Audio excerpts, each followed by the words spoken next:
Hi BookTube, it's Amy. Welcome back to my table here and back to, I guess, a little segment of videos I should be calling In the Mail Today, because I've realized I've titled several videos in the past couple months In the Mail, and what I usually do is I flip my camera around, table down like this, and I show you one or two books that arrived in the mail that day.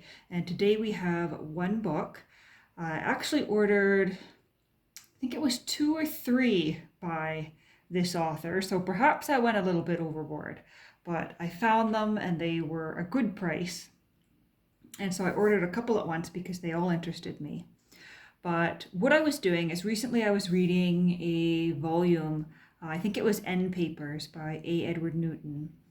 And in that, he mentioned another essayist from that era. I'm pretty sure it was Newton. It could be a completely different author, and I'm hallucinating here, but I'm pretty sure it was Newton who mentioned a woman by the name of Agnes Repplier. And she was an essayist, like Newton, who published several volumes of essays. And so we have here one titled A Happy Half Century, just in cloth here, gold lettering on the cloth.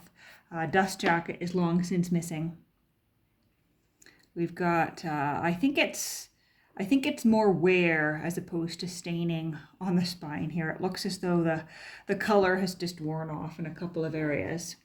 But opening it up here, it's in pretty nice condition. A sticker from Rita Linen Antiques. And I'm just going to double check here. I think it should say on my paper, but I think that might be the buyer that I purchased it from. It actually, I just realized it doesn't actually say the buyer on my little receipt here, but I think it might have been the Lehman bookseller that I purchased it from. We've got a nice inscription here, signature from somebody in 1908. I can't quite make out what it says, but somebody's dedication there in 1908. And we'll see if this peels off nicely. It's a first edition. Not that that really matters to me. No, I think that's kind of unfortunate. I think this sticker is there to stay because if I try to peel it up, I think it's going to take some of the paper with it. So that's rather disappointing.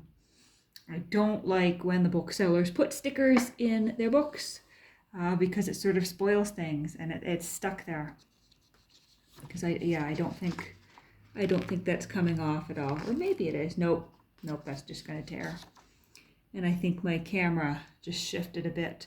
I've been using this same tripod for 5 years now, and at one point a screw got stripped, and the hole the screw goes through got stripped. And so I MacGyvered it with super glue and duct tape over the years. And now I've managed to fix it with a bigger screw and this little device thing that my dad helped me rig up. But the whole thing is just very old and terrible, and I should probably replace it so that the camera doesn't slip. But back to the book here. A Happy Half Century and Other Essays.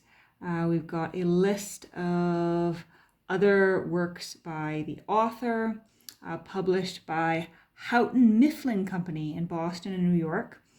This is a publisher I don't think I've heard before. Houghton and Mifflin in Boston and New York.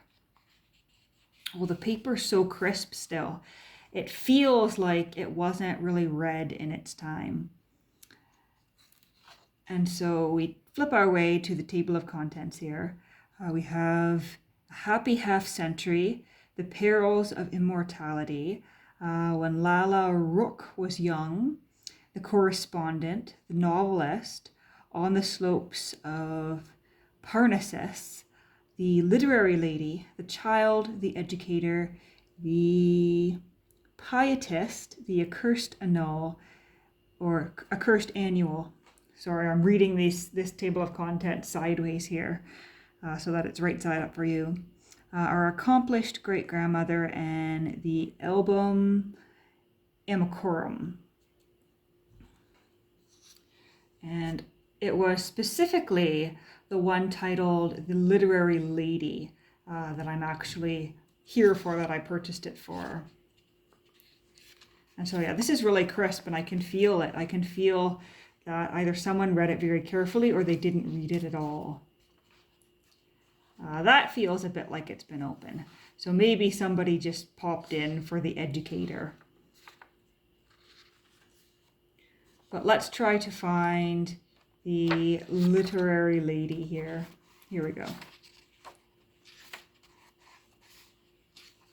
Oh, this paper is so crisp, and I don't know if it's picking up on camera, but I can see the texture of the paper, and it's nice and thick. And the ink is nice and dark, and nothing is foxed, nothing is faded. Yep. So this is the essay that I came for. And I don't think I looked for the date in the front here. Here we are on the title page. We have this beautiful printer's device here. And we have 1908, the Riverside Press, Cambridge, in collaboration with Houghton Mifflin Company.